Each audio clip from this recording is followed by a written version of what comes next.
Talk about a fried egg. I lasted about 5 minutes out there. I said, to heck with this. I'll do this in the morning. And I don't have any inside information. The lady that did it, she got in there. She made it happen. And he doesn't shy away from opinion. And I do enjoy drinking cold beer at ballparks. So if that makes me a baseball fan, then I'm a diehard baseball fan. It's Hacker After Dark on 1010XL. And a very good Tuesday evening to you, Jacksonville. It is Hacker After Dark, 1010XL, 92.5 FM with Dylan Denmark. The Hacker Ryan Green with you. Glad you are with us. A Tuesday night that finds us, well, one day closer to Monday Night Football. The Jaguars will get back to work at the Miller Electric Center tomorrow. There will be an open locker room on Thursday. Looking forward to getting down there and getting a gauge of the thought process for these guys as they will get ready for what is an enormous game next Monday night against the Kansas City Chiefs. What an opportunity for this football team. They never have beat Patrick Mahomes, right? They're 0 for lifetime against Mahomes. And what an opportunity for this city. National TV audience, Everbank Stadium, 2-2 Kansas City, 3-1 Jacksonville, coming off that huge win over the 49ers. If you ever wanted to go to a game, if you ever were going to go to a Jaguar game, good grief, man. This is a great opportunity on next Monday night to go out there, support the hometown team in what is a gigantic game in the American Football Conference. So we will certainly spend a lot of time on that. Travis Holmes of Big Cat Country. He's also one of the co-hosts of the Duval Dive podcast. He will join me to talk about the Jaguars' 3-1 start and give his thoughts on the game coming up next Monday night against Kansas City. That comes up at the top of the 9 o'clock hour. So a lot of Jaguar talk tonight, but I did want to talk about what is a huge weekend in the state of Florida when it comes to college football. The Gators and the Texas Longhorns, Saturday, 3:30 at Ben Hill Griffin Stadium in Gainesville. And then, of course, Saturday night, over there in the state capitol at Doak Campbell Stadium, Miami and Florida State. A great doubleheader, Texas, Florida, Florida State, Miami. And that is actually where we will begin tonight here on Hacker After Dark. Every night on HAD, we do kick it off with a big deal of the night. And Dylan Denmark. Let's do that right now. Time now for the big deal of the night. What's the big deal? What is the big deal? No, because it is a big deal. On Hacker After Dark. All right, thoughts on Florida State and Miami in a moment. Bill Bender of the Sporting News, national college football writer, joins me in less than 15 minutes. Florida and Texas, Saturday, 3:30. Of course, you'll hear the game right here on 1010XL. You know, so much talk surrounding Florida, right? But it has absolutely nothing to do with the game on Saturday. Are we breaking down the X's and O's of the Gators and the Texas Longhorns? No. Are we talking about the injury problems for the University of Florida? Not really. Are we talking about, can Florida begin a winning streak and salvage what's left of this season? Not at all. You know, all we're talking about is when is Billy Napier going to get fired and who is going to replace him. And that's the reality, ladies and gentlemen. Gator Nation, that is your reality. That is what has been earned down there by this 1-3 start, this disastrous start. You got what should be an enormous game between you and the Texas Longhorns, 3:30 Saturday afternoon, national TV. I mean, honestly, ask yourself as a Gator fan, are you excited about this game? Are you fired up to see DJ Lagway versus Arch Manning? You should be, right? Under normal circumstances, you would be. But probably like me, the reason you're lukewarm on this game at best is, does it really matter? Everybody thinks you're going to lose. I think you're going to lose. And even if you win, are you going to celebrate it? Or are you going to say, oh, God, here we go again. They're going to keep Napier if he rattles off a couple of more. Are we to that point? I think we probably are, based on the people in my personal circle, Gator alumni, season ticket holders that I know. They're not necessarily going to root against Florida, but I don't think they'll be doing backflips and celebrating a win on Saturday because that might mean longevity for Billy Napier. And that's a shame that we've gotten to this point. But that is the current reality of the Gator situation. We should be talking about Florida turning their season around. We should be talking about Dallas Wilson making his season debut. We should be talking about DJ Lagway and can he turn it around after the bye week. We should be talking about Arch Manning and Texas coming in for the first time ever, right? Or it's certainly in a long time to Gainesville. But no, none of that. Instead, anytime you bring up the Gators, when is Billy Napier being fired? And maybe more importantly, who is going to be the next man in charge of the Gator football program? Two very good questions. Unfortunately, we're asking them in late September and early October. We probably should have been asking them at the end of last season, but because we bought into fool's gold, and that appears to be what it was, the win over Ole Miss and LSU and Florida State and the win in the bowl game over Tulane, it appears to be fool's gold on the surface. It's hard to say it's not at this point. You're not talking about the season anymore. You're not talking about the game on Saturday. We're talking about who the next coach is going to be. Why didn't it work out for Billy? And when will Billy be relieved of his duties? And that sucks. But that is literally where we are in Gator Nation. As far as Miami and Florida State, completely different story. Is a little bit of the luster off of this game because Florida State lost to Virginia? Maybe. Maybe a smidge. But at the end of the day, it's still two top 20 teams. One in the top 5. Both still very much involved in the college football playoff conversation. Both still very much involved in the ACC championship game conversation. Both still with aspirations of getting to Charlotte or to the playoff, and this might be the first of a two-part series. Who's to say we won't see a sequel to the Hurricanes and the Seminoles in early December for the ACC championship? For Miami, it's their first road game. They've had 4 home games, and now they will hit the road, still in the state of Florida, mind you, but they will hit the road, and we all know Saturday night, Tallahassee, Florida, Doak Campbell Stadium, that place will be nuts.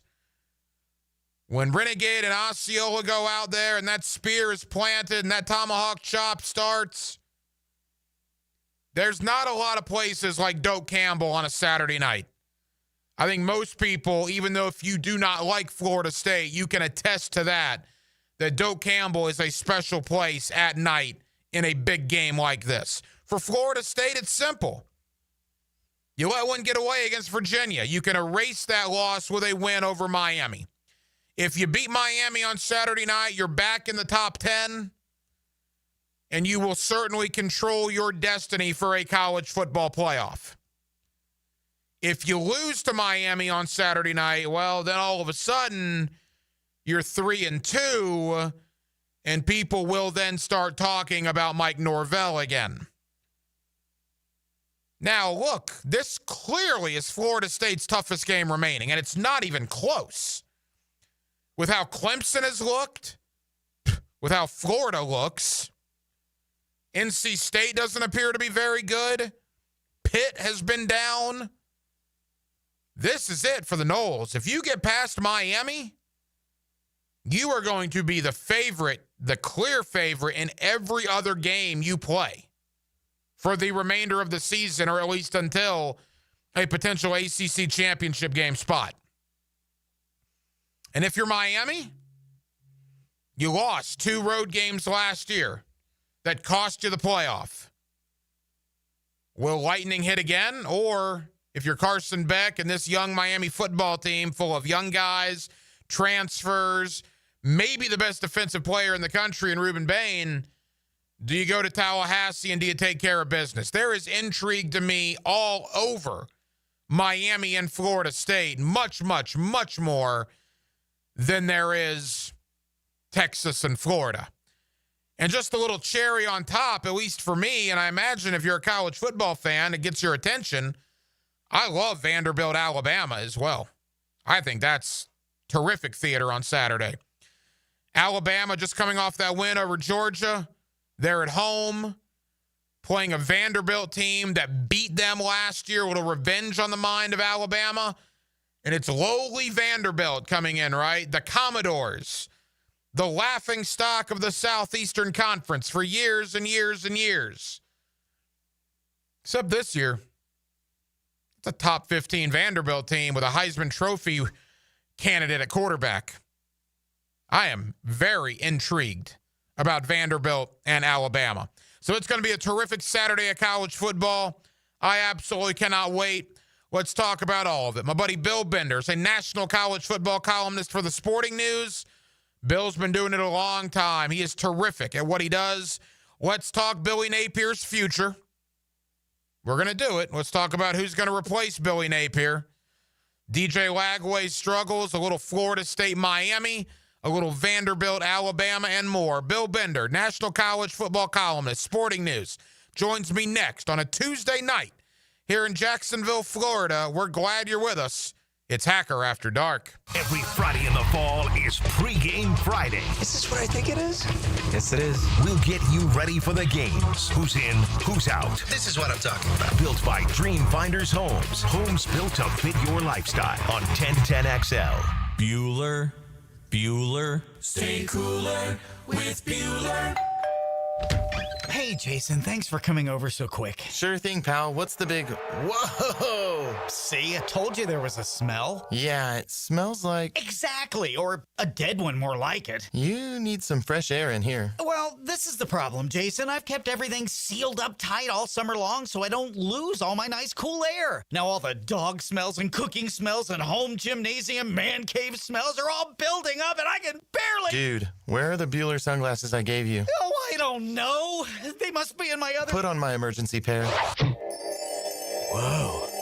Bueller Air and Plumbing can install an air purification add-on to your existing air conditioner. Clean the air of dust and pollen and funky smells while you cool. So I can keep all the cool air I saved up? And your place won't smell like a dead... Stay cooler with Bueller. Visit BuellerAir.com. Checkmate Coatings. Your floor's missing piece. Pickett here with a game winner. It's Checkmate Coatings. I've scouted them all. And this Jacksonville crew's the real deal. I'm Brendan, owner of Checkmate Coatings. We transform pool decks, driveways, and patios with pro precision. Score big at checkmatecoatings.com. Checkmate Coatings, your floor's missing piece. Checkmate Coatings. Your floor's missing piece. Are you trapped at a high-rate mortgage, watching your hard-earned money vanish every month? Stop right now. At Loan Pronto, they are delivering the lowest mortgage rates in 3 years. Hey, Prosser here. Loan Pronto's rate reduction home loan program is a streamlined, low-cost way to slash your house payments by hundreds of dollars a month. Lock in at a fixed rate as low as 4.99% APR and close in as little as 2 weeks. No appraisal needed in most cases. And here's the kicker. You can skip your next 2 house payments entirely. Don't wait. Rates this low won't last. Call Loan Pronto now for your free, no-obligation quote. Loan Pronto is amazing. So start now by calling 904-999-1508. That's 904-999-1508. Or visit loanpronto.com to lock in your new low rate and skip those next 2 payments. 999-1508 or loanpronto.com. Equal housing lender, NMLS 1661781. Subject to lender approval, NMLS, consumeraccess.org.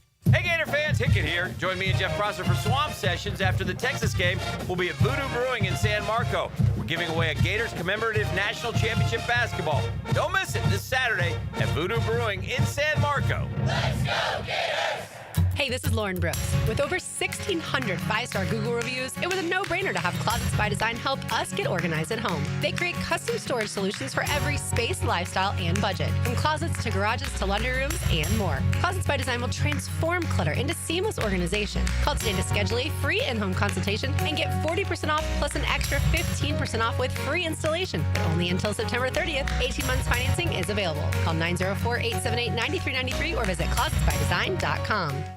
Yo, it's your main man ET here, and you know I love me some Clay County. Whether it's paddling down the St. Johns River, fishing on Doctor's Inlet, or hitting the trails, adventure is always the play here. And it's just a short drive away. This month, gear up for the Whistling Death 5 and 10K. Bold flavors at the annual Soul Food Festival, plus all types of festivals happening all across the county. If you haven't checked out what's happening in Clay County, now is your time to do it. See the full lineup at exploreclay.com. That's exploreclay.com. Got a cracked windshield? Not only is it dangerous, but did you know it's also illegal? Call Baker Glass. Matt and his crew use the best auto glass in the market, and they accept most insurance. Plus, all new windshields come with a full warranty. From cars, to trucks, to RVs, you can count on Baker Glass to be fast and friendly. Just check out their Google reviews. Come see us at the shop on Casta Avenue, or we can come to you at your home or business. I'm back with Baker Glass. No one treats you better. 1010XL, presented by Farah and Farah, exclusive injury law firm of the Jacksonville Jaguars. Focused, fueled, fearless, Farah. Now, another great guest on the Checkmate Coatings phone line. Hello. Your floor's missing piece.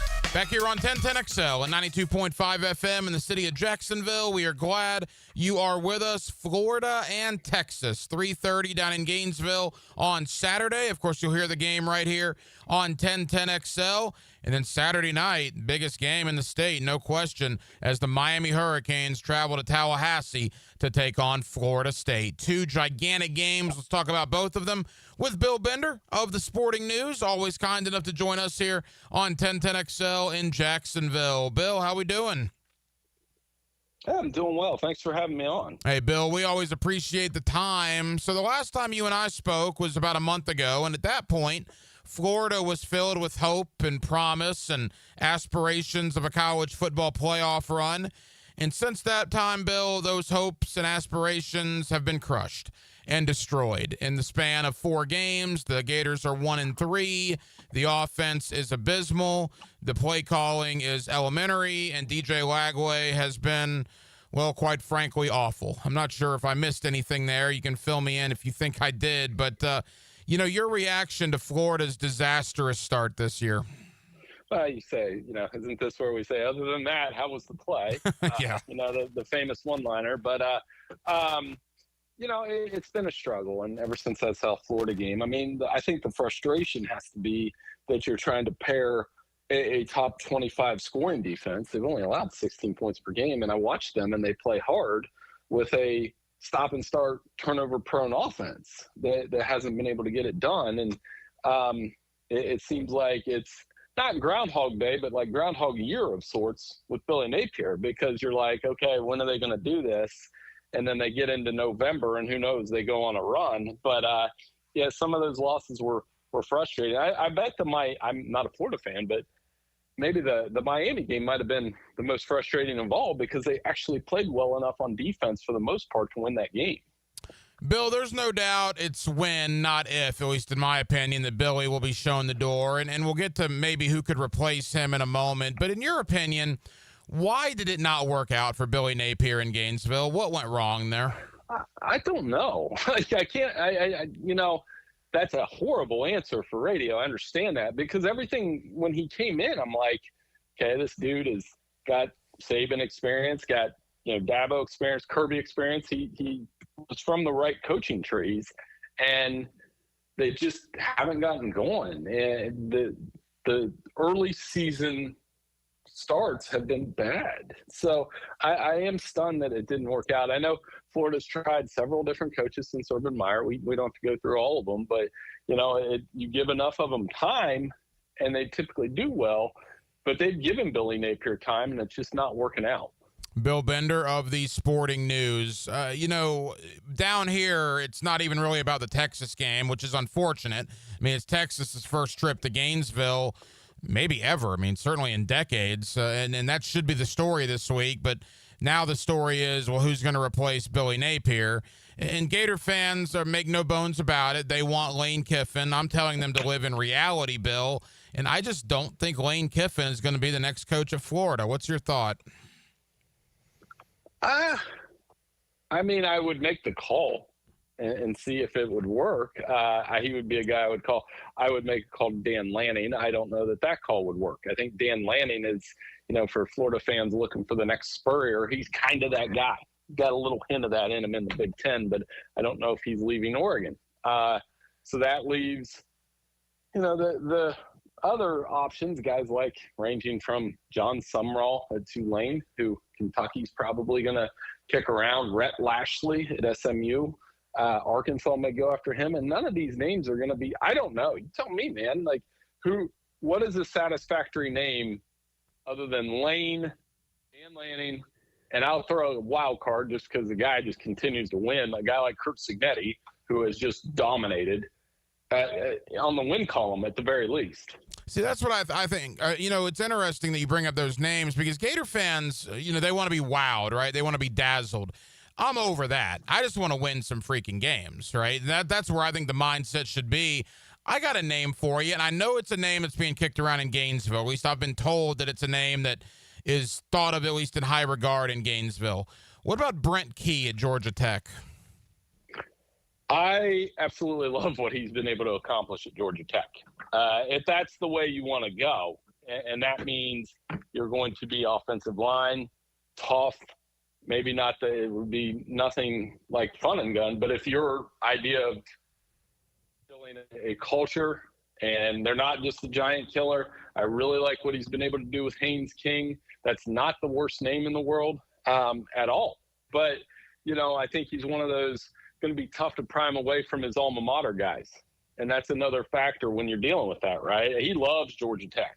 He loves it. But I do like how he's matter of fact, great in press conferences from our end. And yes, they are winning football games and are going to be in that college football playoff race. Another name that's being tossed around here is Drinkowitz at Missouri. What would your thoughts be there? Not horrible. I mean, I wouldn't be underwhelmed and just say, oh, why would we want that Missouri coach? He's been able to there's no question he's overachieved there with what they have at Missouri compared to whatever. But I mean, just look at the last 3 years. They beat Ohio State in a Cotton Bowl. They're winning double-digit games. They're undefeated this year. They've got a good scheme. He's not for everybody, right? You can watch a press conference. Some people don't like him. I think he's pretty candid and pretty funny. And that would play off well. And he obviously knows the terrain in the conference. It'd be interesting to see what he did with more resources and more expectations, of course. A couple more for Bill Bender of the Sporting News. Bill, final thought on this because I want to end with Florida State, Miami. Another thing Gator fans need to wrap their head around, and you're a perfect person to ask because you do this for a living and have done so for many years on a national basis. Bill, to me, this is not 1995 anymore, all right? Now, Florida is probably a better job than Ole Miss right now, but the money is much more comparable than it was, not too many years ago. The NIL and the structure and everything. I mean, people put this Florida job on a pedestal, and yeah, I still think it's a good job, but NIL and the portal and just the gobs and gobs of cash these universities have, hasn't the gap narrowed between, say, a job like Ole Miss and a job like Florida? Yeah, I think that's fair. Absolutely fair sentiment. Ole Miss has been able to get more resources, and I think Lane's helped build that. So I guess the argument is Florida a better job than Ole Miss right now? I still think it is. I still think if you win in Florida, recruit well in Florida, and can do those things effectively over a 4 or 5 year span, you're going to be better off than Ole Miss is. That's my opinion. I don't know. But, I mean, in the last 5 years, Ole Miss with Lane has definitely been a better playoff contender. They're probably, in my opinion, probably the best team that hasn't made the playoff. Is that a fair statement? Because of what he's been on the outskirts a couple times, but they just haven't quite busted through. And the way it looks this year, they may do that. Bill, let's talk about the game that involves two ranked teams in the state. That's Miami going to FSU. And look, maybe a little bit of luster is off. Florida State loses in double overtime last week to Virginia. Pretty surprising. I thought Florida State was rolling going in there. I was surprised that Virginia was able to knock them off. What is your thought on the Hurricanes and the Seminoles on Saturday night? I still am looking forward to it. Yeah, I was. Am I allowed to say this? I was secretly kind of rooting for Florida State, so this would be a top 10 matchup, and it could at least feel like 1995 again for a few minutes, because that would make me feel younger. But yeah, it's still a good matchup, still a good test for Miami to go in there, and I think Florida State showed some gaps in the running game.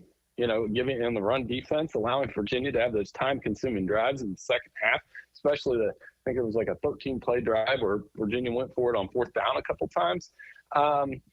So Miami has a really big offensive line, and Carson Beck, this is his first true road game with the Hurricanes, and those are factors in that. And this should be a fun game. Hard not to pick Miami in this game, but Tallahassee hasn't been an easy place for them over the years.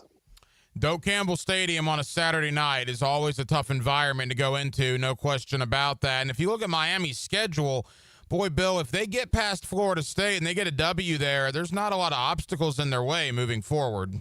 No, and I think they would be – you could lightly pencil them into the playoff at that point, even as a second ACC team should something go wrong. I mean, I think Miami has a nice collection of wins. And then for Florida State, it would just be crushing to – get off to the start they got off with an Alabama win that's going to look better down the line, and then all of a sudden have two losses in ACC play. I still think they're a really good team.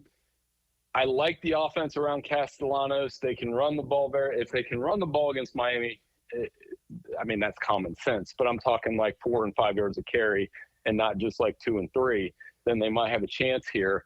Deuce Robinson's really awesome, by the way. That replay with him catching and bobbling the ball, that was amazing work by the ACC to let us in there. Yeah, I agree. The ACC does a lot of things wrong, in my opinion. That's one thing they've gotten right. I love the interaction and the behind-the-scenes look we get at those replay reviews, no doubt about that. Final moments with Bill Bender. I can't believe I'm even saying this to you, but I am. Florida and Texas is this weekend, and yet I think there might be more intrigue, at least on a national basis, about Vanderbilt and Alabama, which is insane for me to say. Does Vanderbilt have anything for Alabama on Saturday? So I may answer a question with a question, sort of. I knew where you were going with that, and it is stunning that Vanderbilt. I think Vanderbilt, Alabama, even over Florida State, Miami, is the most intriguing game to me because of Diego Pavia. And I was wondering. Here's my question back for you: do you think it's fair to say that there's a section of college football fans that don't like Diego Pavia? I know a lot do, but I don't want to start writing a story and say there's people that don't like Diego Pavia before I do it. And I think some of it's the JUCO, some of it's his swagger, if you're an old school kind of fan. I'm not saying I'm one way or the other. I personally think he's great for the game. But am I off when I say that? No, not at all. I'm a big fan. I know a lot of my Gator brethren are big fans of him. He's just fun to watch. He's got a swagger about him. And I don't think there's anybody that's not an Alabama alum on Saturday that's not rooting like heck for Vanderbilt. And that's what they've kind of become, this team that's America's adopting like they did Indiana. Now, Indiana's a little bit different because I think Curt Cignetti is polarizing enough that there are fan bases that don't like him. But he's out there winning. So it's going to be a fun game. I still think Alabama wins. It does remind me a little bit of the Johnny Manziel when he beat Alabama and then returned the next year and played him in, I think the second one was obviously in College Station. But I think it's got that kind of vibe to it. Yeah, that's a good point. Alabama's going to have a lot of retribution on their minds after what happened a year ago there in Nashville. It's going to be a big weekend of college football. Bill Bender of the Sporting News. Bill, tell the good folks here in Jacksonville, Florida, Texas, Florida State, Miami, with the kind of coverage you guys will have over there at the Sporting News leading into a big college football weekend. Well, as you can tell, I'm working on some stuff on Pavia. We have our picks up, and we'll have plenty of coverage leading up to the Florida State-Miami game as well. Super excited about it. Are we seriously already in week 6? This thing goes very fast. Every year, it seems like it speeds up every single year, so we need to enjoy it while it's here. We always enjoy having Bill Bender on of the Sporting News. Bill, I know you're busy. Thank you for the time. We'll talk again soon. Hey, no problem. Thanks for having me on. Blue here for the Blue Crab House, located right off of San Jose. It's on Jewington Creek Road. They've been around since 1996. Indoor-outdoor dining. Also, takeout is available at the Blue Crab House. Open 4:30 to 9, Tuesday through Saturday. Sunday, noon until 9. Remember, Tuesday, $2 margaritas. Wednesday, $1 oyster night. How about the blue crabs? How about my personal favorite, the Canadian snow crabs? Whatever it is that you fancy, you get it right there. The Blue Crab House.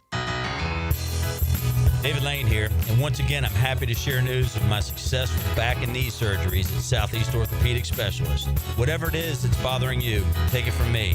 Simply set an appointment today at Southeast Orthopedic Specialist and let them help you get back to normal life. I'm certainly glad I did. Relieve pain and get back to life. Southeast Orthopedic Specialists. Hey, it's Frank Frangie. Business owners, listen up. If your plumbing or AC company keeps giving you the runaround, it's time to cut them loose. Call my friends at Duck Rooter. They already partner with some of the biggest commercial operations in Northeast Florida, like the Jaguars and station operations. Their office team makes invoicing a breeze, and their field techs, top-notch pros. Make the switch today. Duck Rooter, a proud partner of the Jacksonville Jaguars. Call 904-862-6769. That's 904-862-6769.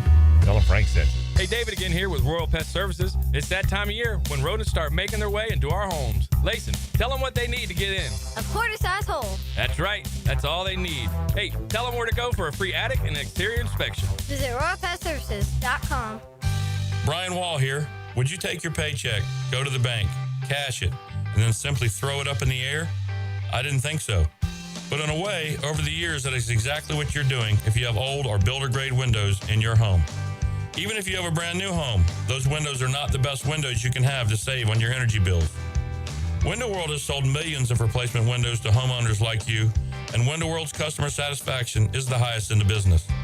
Please check Window World out yourself and save on your new windows and on your energy bills. Compare with other companies and you'll see Window World is simply the best for less.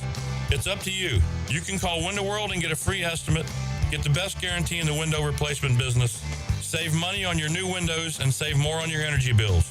Call Window World today at 904-443-7001 or go online to windowworldneflorida.com. Thank you for your business.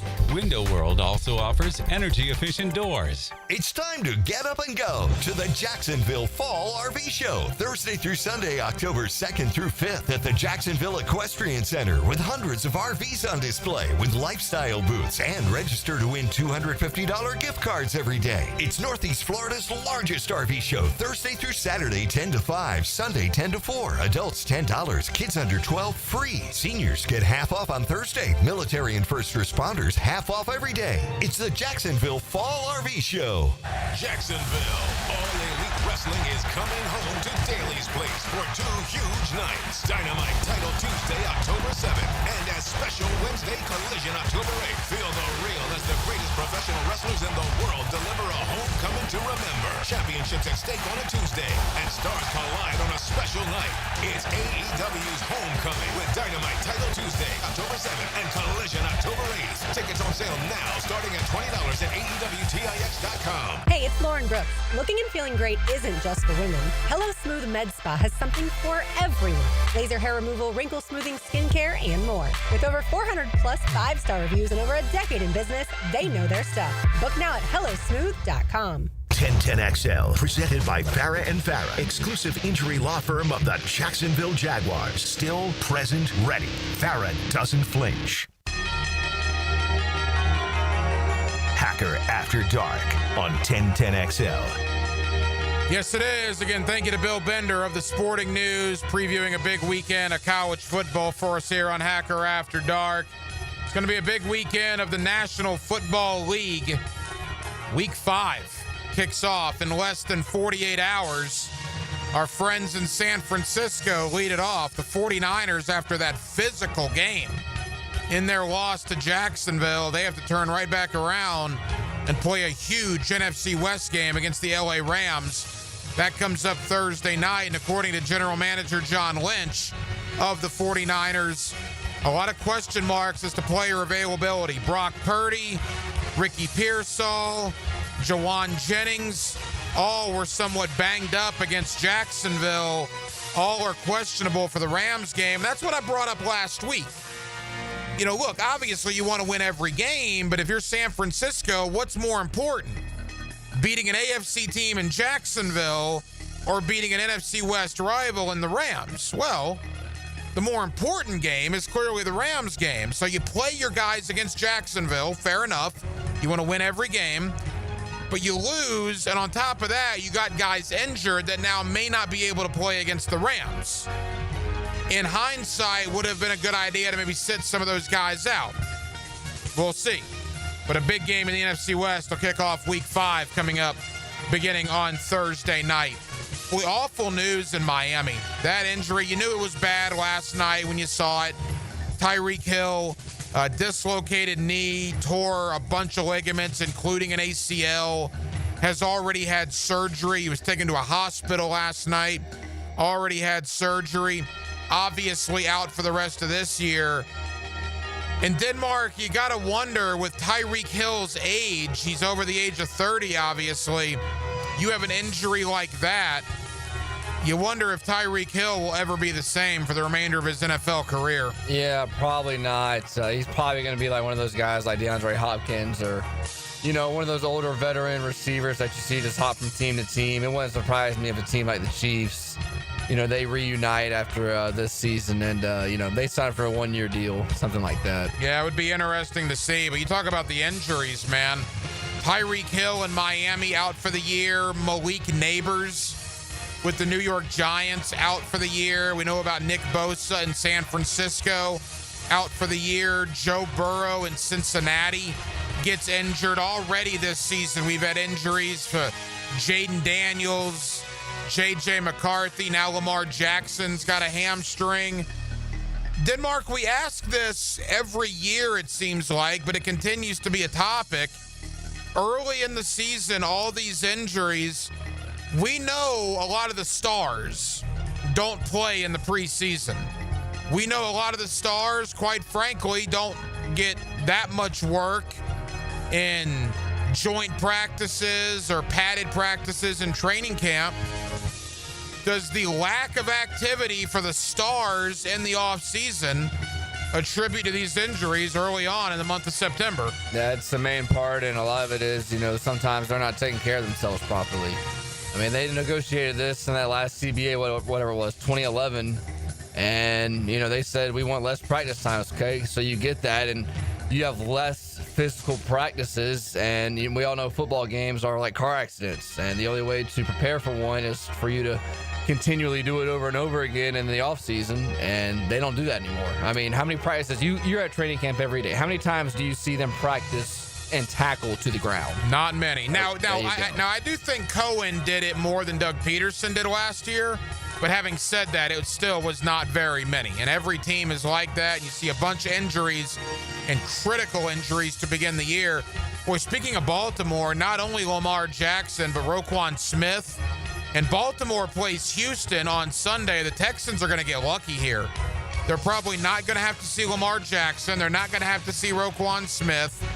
The Texans do catch a break here in what is a gigantic game. Two teams, the Texans and the Ravens, that had Super Bowl aspirations, were the favorites in their division coming in. One of them is going to be 1-4 after Sunday. Huge stakes on the line when the Texans and the Ravens get together this Sunday there in Baltimore. All right, a couple of other things. Let's stay in the AFC North. Cleveland is pulling the plug on Joe Flacco, it appears.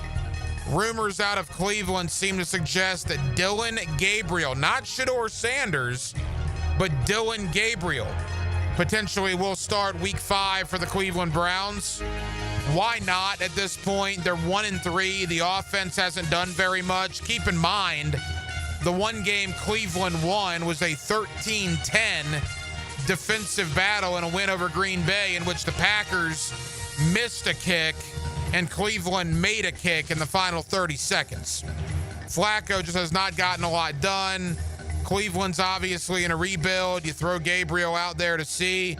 Denmark, are you surprised? Reportedly, it is going to be Dylan Gabriel, though, instead of Shedeur Sanders. No, I mean, all the preseason in August was saying that Shedeur was third string, and that's true. I mean, I think eventually either Dylan Gabriel's not going to play well or he's going to get hurt, and at some point, it might not be soon, but at some point this year, Shedeur is going to get the start, and he's going to play, I think.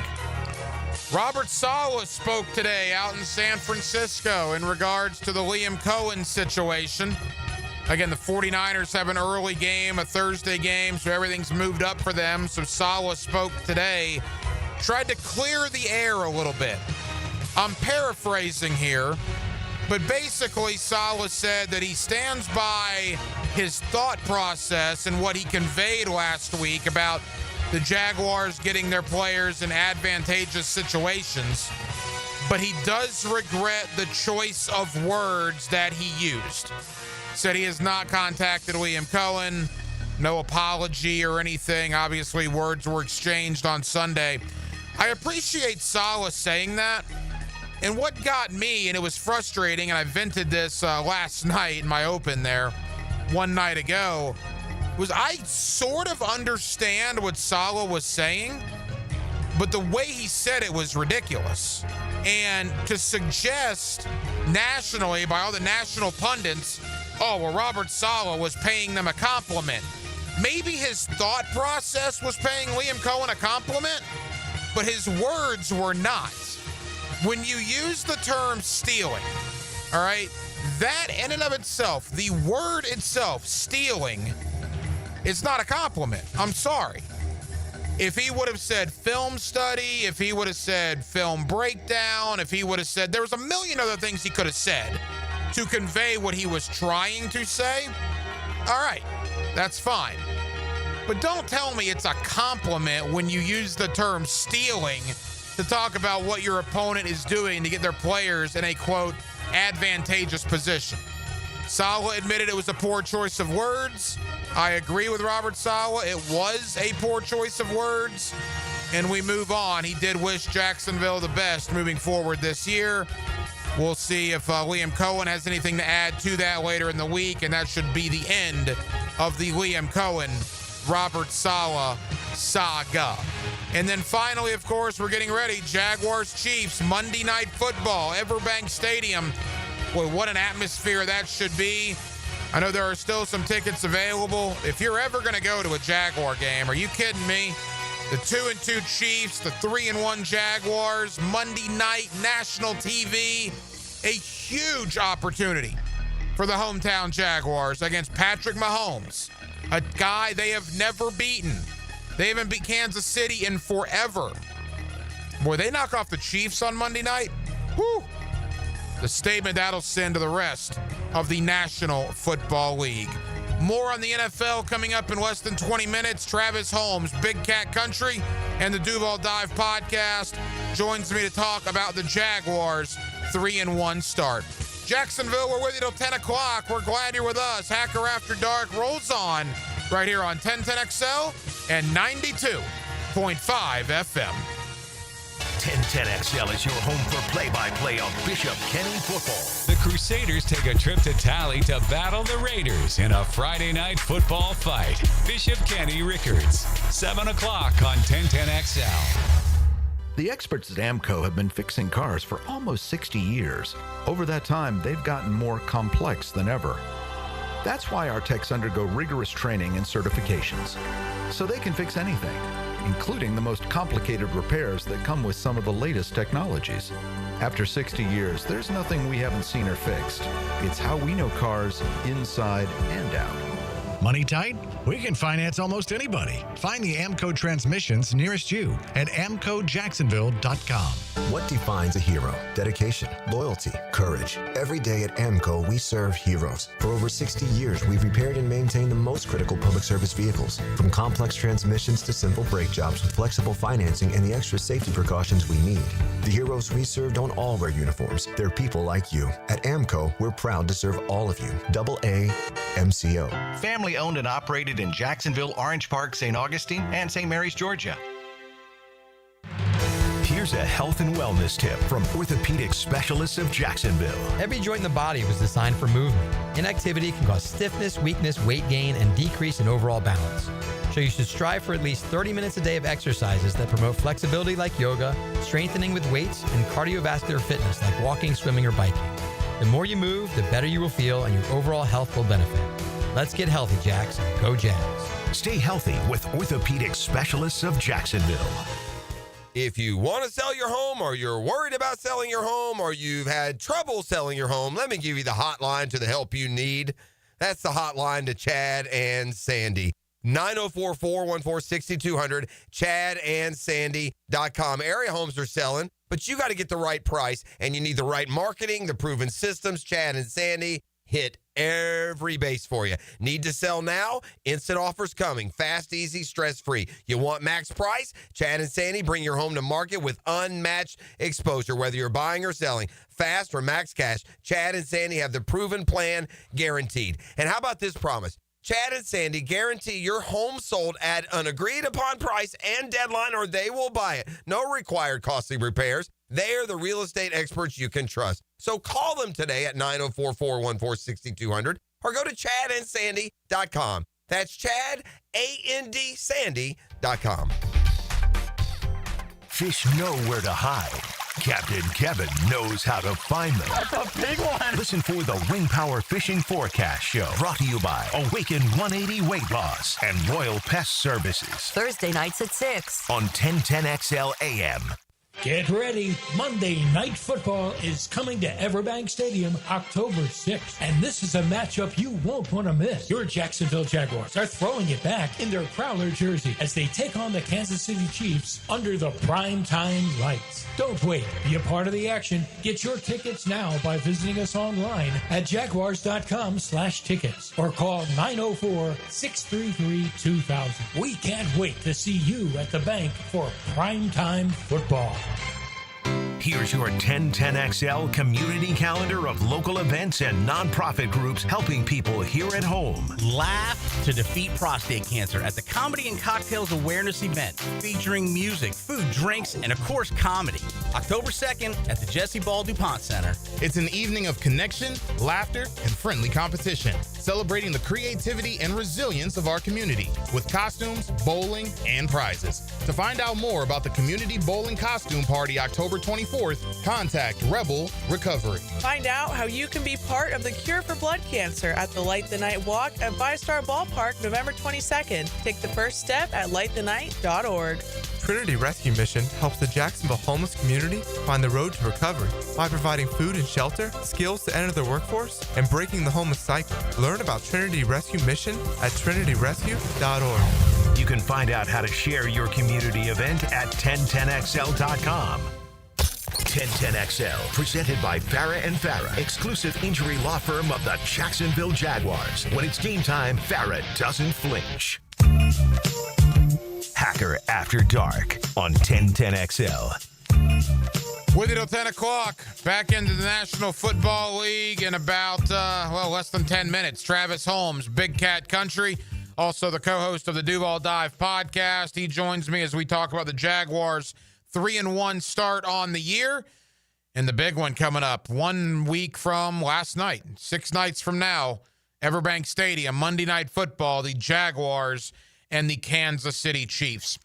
Denmark, admittedly, I'm not the biggest baseball fan. I think you probably know that.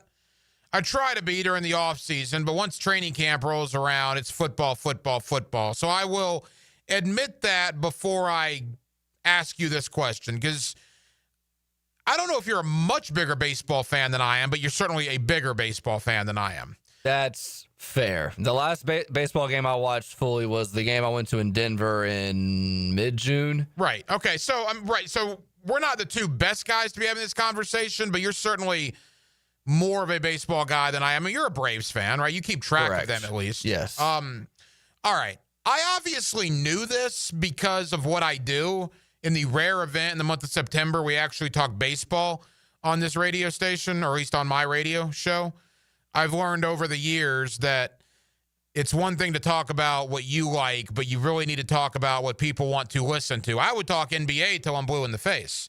We talk a little NBA, but I understand that NFL and college football is king in Jacksonville, so that's why we spend an absolutely overwhelming majority of our time on the NFL and on college football. Having said all that, the Yankees and the Red Sox are in a playoff series, right? Game 1's coming down to the wire right now. It's a best 2 out of 3 wild card series, but nevertheless a postseason series. 20 years ago, 15 years ago, 10 years ago, this would be an enormous sports story. Yankees, Red Sox in the postseason in Major League Baseball. I got to tell you, man, I talked to 3 different people today that are sports fans that had absolutely no idea the Yankees and the Red Sox were playing a postseason series. If it makes you feel any better, Jaguars today got done at noon, and JJ came in here and said, yeah, baseball postseason starts today. I go, really? So there you go. Is that our problem or is that a baseball problem? Part of it's my problem because I only want to see football stuff. So once like mid-July gets here, I kind of tune everything out. That's just kind of how the world is now. Like you can't compare to 20 years ago because of all the options you have now. It's not, 20 years ago, turn on ESPN, you know that the game's going to be on at 7 o'clock. You know that game 2 is going to be Thursday. If you're a baseball diehard, you kind of know what to go to, where to find the game. It's more niche, if that makes sense. No, right. Yes, it does. I mean, I'm not saying it's NASCAR. I think NASCAR has really, really become that. People still love baseball, but I would assume the ratings in baseball are still very good. I was just kind of taken aback that, again, I'm not going to break down the pitching rotation of the Boston Red Sox, even though my wife's a New England girl, and she probably could. I'm not going to sit here and talk about the relief pitchers and the depth on the right-handed relief of the New York Yankees, because I don't really think people care about that.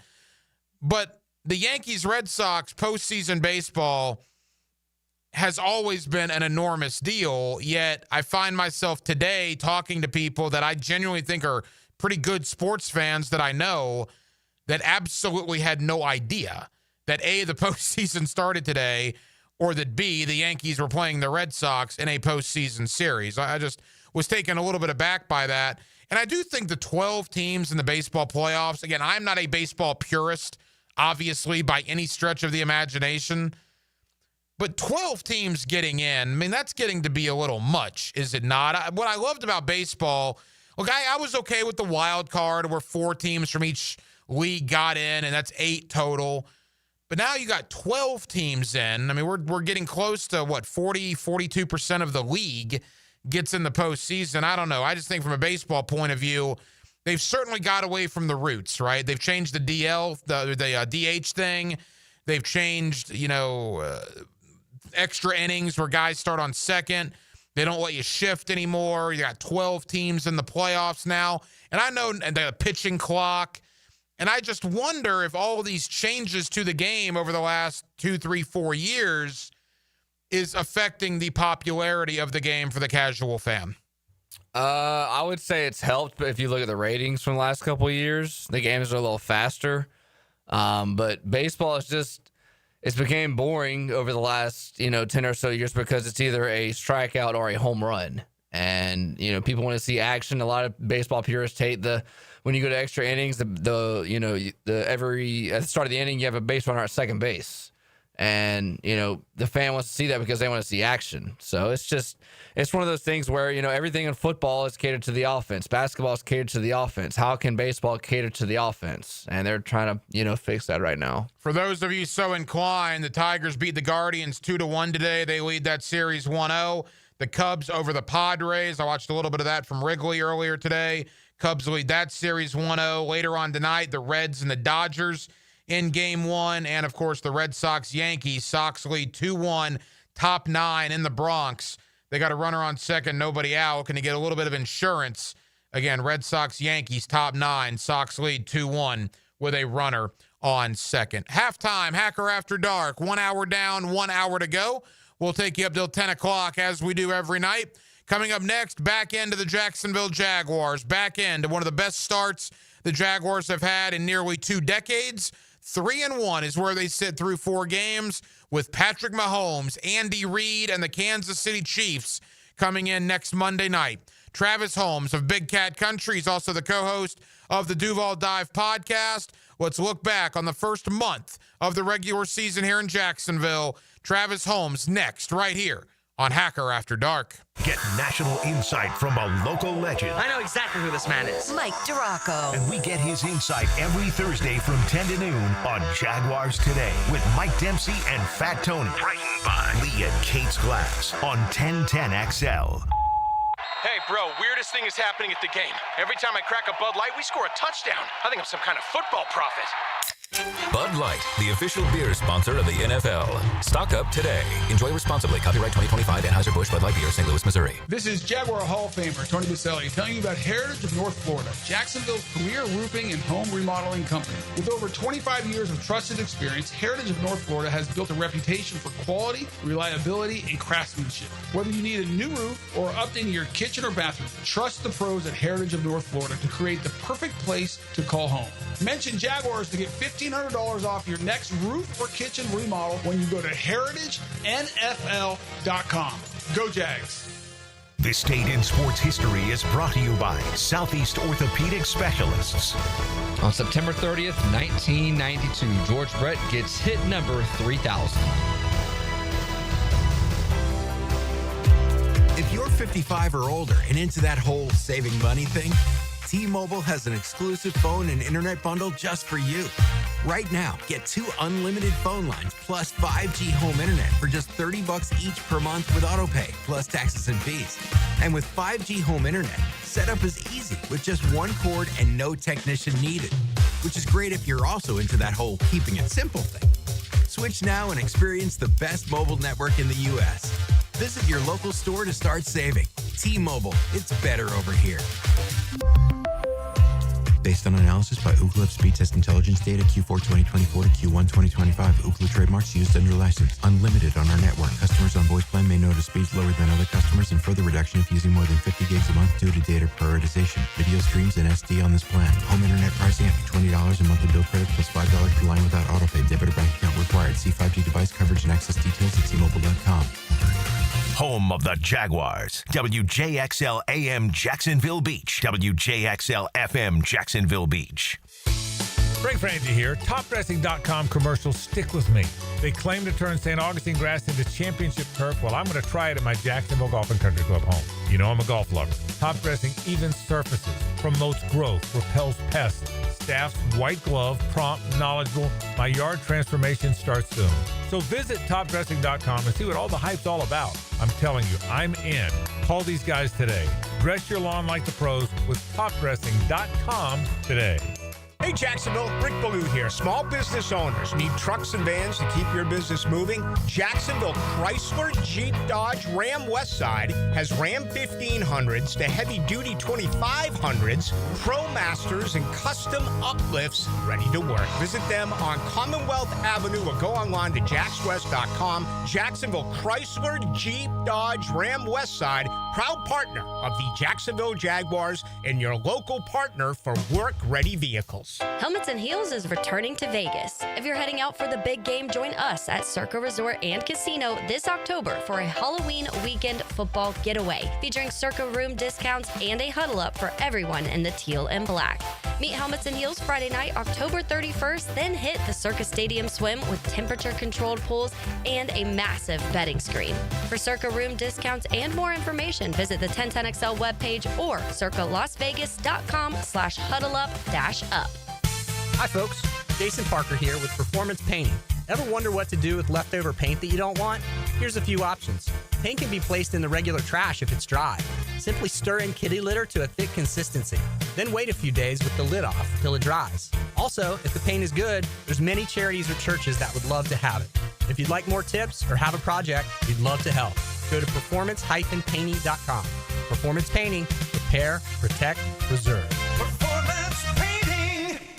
Jacksonville Hickens calling it. Checkmate Coatings, my MVP. Tough, slick floors that dominate any space. Checkmate Coatings, your floor's missing piece. 1010XL, presented by Farah and Farah, exclusive injury law firm of the Jacksonville Jaguars. Focused, fueled, fearless, Farah. Now, another great guest on the Checkmate Coatings phone line. Hello. Your floor's missing piece.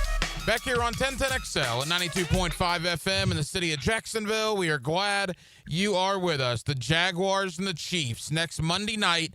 The 2-2 Kansas City Chiefs, the 3-1 Jacksonville Jaguars, and what all of a sudden now is a very big game in the American Football Conference. We'll look ahead to Kansas City a little bit, but certainly want to take a look back to Sunday's win over San Francisco and talk about the 3-1 Jaguars. They're only the second time that they are 3-1 dating back to 2008. Travis Holmes of Big Cat Country. You also can see him on the Duval Dive podcast, and he's always kind enough to join us here on 1010XL. Travis, how we doing, man?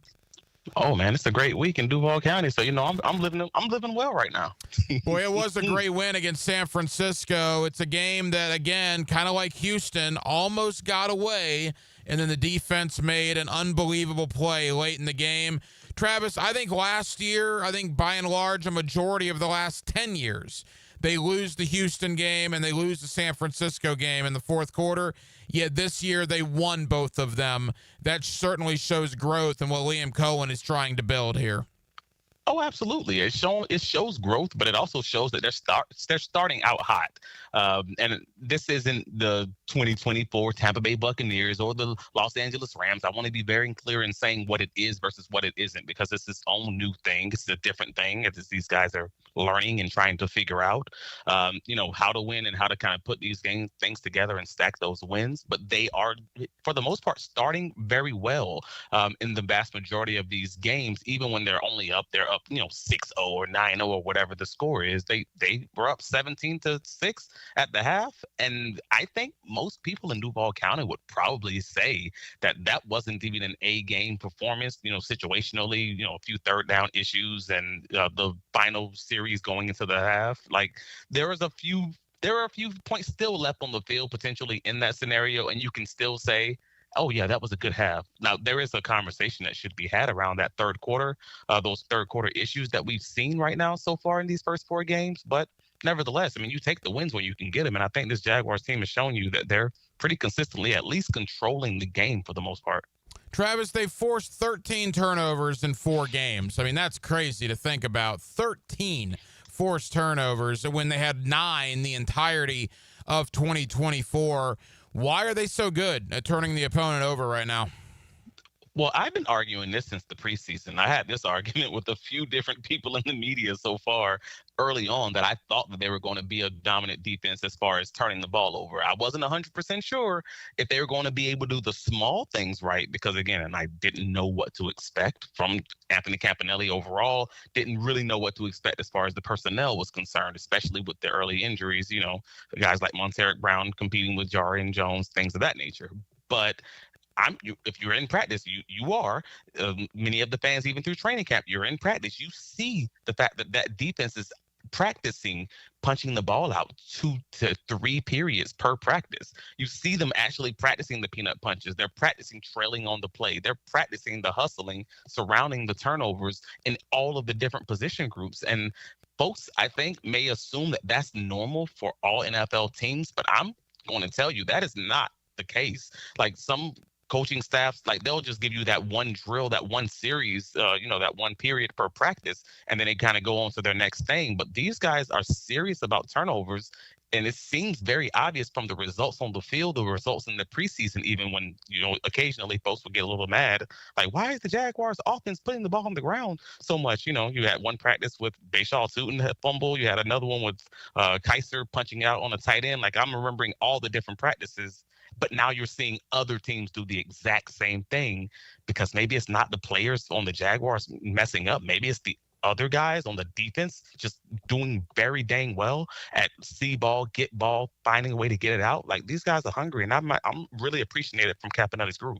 You can read Travis Holmes' work at Big Cat Country. You can also check him out as the host of the Duval Dive podcast, and he's with us here on 1010XL in Jacksonville. The defensive story is the forced turnovers. Travis, the offensive story to me is that running game is legit. They got one of the best running games in football right now. ETN went nuts again in San Francisco. Even though the offensive line suffered some injuries in that game, Edoga came in, Van Lanen came in. They didn't miss a beat. It's not really a sample size anymore. We're basically a quarter of a way into the season, and that running game looks really, really good. Yeah, I mean, this was one of the bigger tests for the Jacksonville Jaguars as far as running the game that they've seen this season. And that's not to say it's over. There's no Super Bowl championship for winning the 3 of the first 4 games, but it's positive. That arrow's absolutely pointing up. The fact of the matter is, in one of their biggest challenges with this running game, Travis Etienne left the game averaging 6.5 yards per carry. And even without the longest rush, he still would have averaged 4.2 yards per carry. So this is not one of those situations where the stats are pumped up from one long rush. No, they were dominant throughout the game. To your point, even with Anton Harrison leaving due to injury, Chuba Edoga comes on in, and he has one heck of a block with, I believe it was in the third quarter, where he throws a dude out of the club on the same play with Robert Hainsey.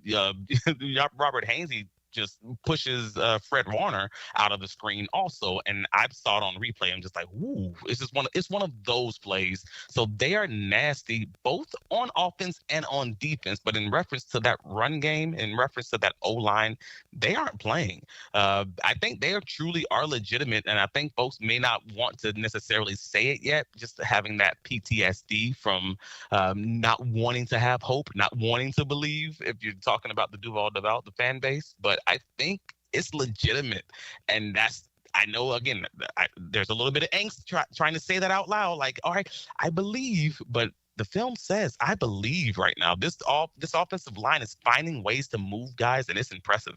One of the most impressive things about Liam Cohen, and I want to get to the whole Robert Saleh thing in a moment, but one of the most impressive things to me about him so far is last year, this Jaguar team got pushed around. Last year, this Jaguar team was not tough. I mean, they weren't. And in a very, very short amount of time, they have got tougher, and they have gotten a lot tougher very, very quickly. And they brought in some guys. Certainly, you mentioned Hainsey, Makari, Edoga. There's no doubt some new guys have arrived. But there's a lot of guys that were here last year, a team that got pushed around last year that is now pushing other teams around. And that's just the mindset that Liam Cohen and that new staff have brought in here, correct? Yeah, man. I think you hit it right on the head. Like, this is weird because this is one of the questions that I really wanted to ask Liam on Monday that we didn't get a chance to get around to it. But you have effort plays where you can see on the film where, all right, in the previous iterations, the previous years of the Jacksonville Jaguars, defense, offense, etc., you can point out 1, 2, 3 guys. All right, that's not great effort. This is loafing. That's jogging. This is not being physical. This is shying away from contact, et cetera, et cetera, et cetera. And you're not seeing those on film. And if you're not someone like me who watches the game 3 times every week just to do a recap article on BigCatCountry.com, then I understand you may be missing these small things. But when I tell you I'm looking for them and I don't see them, in very many situations I see the exact opposite. I don't see guys running around trying to shy away from contact because it feels like that may be a coaching point from these guys, from these aggressive coaches, because you've heard how they talk, you've heard how they coach. They seem to have high expectations for these guys as far as running through someone, as far as being physical, as far as actually like being the thing that they claim to be out in public. You've heard in previous years where, Trent Baalke says we need to be more physical, we need to be bigger and tougher and all these other things. And then you don't see them like actually materialize on the field. You're not seeing that. You're seeing guys like LaQuint Allen on the Travis Hunter fumble run beeline. And I'm talking full speed. For anyone who hasn't seen that play, go back and look at the Travis Hunter fumble when it's punched out from Fred Warner and see just how quickly LaQuint Allen is running to the ball. And Travis Hunter hasn't even fumbled the ball yet. He barely even caught the ball, and he's going. He is moving. That is hustle, and that's not something that's from the inside. I think that is something that is coached and drilled because that's the expectation that is set from the top down, and all these guys are just kind of believing in it and feeding off of it, and it's making them more physical, it's making them more aggressive, and it's giving them a higher level of effort, and you can see it on the tape. Final moments with Travis Holmes. Travis, as we begin to wrap up, you write for the biggest fan website out there when it comes to the Jacksonville Jaguars, and that's Big Cat Country, and you interact with the fans on basically a daily basis. The Cohen-Robert Saleh thing from last week and certainly Sunday leaving the field, I got to tell you, man, living here as long as I have and knowing this fan base, they're going to eat that up. I mean, if you didn't like Liam Cohen before Sunday, I'm pretty sure you'll love him now because you want to represent Duval and not get pushed around like we have for many, many years with coaches, quite frankly, that were aloof at times and just didn't seem to care. And now all of a sudden this Liam Cohen guy comes in and he's yelling at people and he's F-bombing this guy and doing this. This fan base is going to love that. The more visibility, the more cameras, the more photos and the more video that you see of this coaching staff and how they deal with not just the players but with other coaching staffs, etc., the more fans seem to just be falling in love with these guys. I'm talking about people that I'm talking to in my group chats, people in different groups, Facebook, Reddit, Discord, etc. I'm talking to all the guys on Big Cat Country in the comments. It seems pretty consistent across the board that everyone loves that come in these stands, you catch them hands type of mentality from this Jacksonville Jaguars coaching staff. And it's trickling down to the players. You just see it. This is not a team that's going to be bullied. Words from Trevor Lawrence. Similar words echoed from Dennis Gardeck. Similar words that you're hearing come directly from the coach talking to another NFL head coach. Keep my name out your mouth. Like, this is something different. And you're totally correct when you say, oh, they're going to eat that up because everyone loves the guy who's in the foxhole with them. And not only that, he's leading them in the process. Hey, man, this is a great situation for Duval. Let's just see how long keep this thing going. Hey, Travis, final question. 2 weeks ago, the narrative was the Jaguars had lost 9 out of 10 at home to the Texans. They did something about that. Last week, the narrative was, well, the Jaguars don't win on the West Coast. They did something about that. The narrative this week, I can already tell you it's going to be twofold. Number one, the Jaguars, as of late, have been horrifically bad on national television. Go back to Buffalo last year, Cincinnati and Baltimore in 23. It's been just awful on national TV. And then you bring the Chiefs factor in. The Jaguars don't beat Kansas City. Think of all the heartbreak that Patrick Mahomes and Travis Kelce have cost this Jaguar football team over the years, primarily the playoff game in 2022. I think the Jaguars' win over Carolina got no attention nationally. I think the win over Houston basically got no attention. I think the win over San Francisco, people started looking and saying, if they beat Kansas City on Monday night next week, then the Jaguars become a story. What's your thought on that game? See, that's the only part that we might disagree on a little bit because I think the Jaguars are already a story. I think people wanted to believe in this Jacksonville Jaguars team. They just needed a reason to, and I'm talking nationally. You're going to have some haters, of course. There's just some people out there who just don't know ball, and that's all right. But for most normal analysts, I would say that this team is actually already a story, and kind of I honestly feel no matter how that Chiefs game go, unless they just come out just ridiculously flat, just making all the mistakes that we've seen and not showing anything offensively or defensively, that's the only reason that folks might look side-eye at this team. But I honestly believe right now that they're kind of playing with house money going into that Chiefs game because I think the expectations may have risen just a little bit with that win over the San Francisco 49ers, but also the Chiefs are coming off of a very good game against the Baltimore Ravens. The 49ers were an injured team, coming into the game. So there's some, give and take there as far as just analyzing that game and kind of how that game really went. And the Jaguars have not played their A game to date. We just haven't seen it. So if the Jaguars came out on Monday and played their B game and lost in the close matchup, I think folks will still view them exactly the same way they view them going into this week right now. But if they come out and play their A game, I think they likely win. I think the Chiefs are so up and down, they're Jekyll and Hyde. But I think if they win that game, to your point, they probably are going to be a really big national story. But also, I think they already are because folks are kind of not looking at this team what they are right now, but more so what are they going to be after that bye week when it's time to truly make noise. Because I've always viewed this team as like the 2023 Green Bay Packers or even the 2022 Jaguars. When they should be hitting their peak, who are they and what are they? And And that's kind of what I feel like. So I think they're just in that bonus time frame. The fact of the matter, most people didn't expect them to be 3-1 right now, and they are. Let's see how far they can take this thing. Can you make it 4-1? And then it's going to get real wild here in Duval County. Travis, what do you have coming out on Big Cat Country as the Kansas City game approaches? So your presser takeaways for anything that the coaching staff talked about, any of the players discussing, our takeaways from what we've seen from the individual rookies, also coming out on the site this week. We have the post-game recaps and our staff predictions on the Big Cat Country website. So definitely give that a favorite, give that a follow.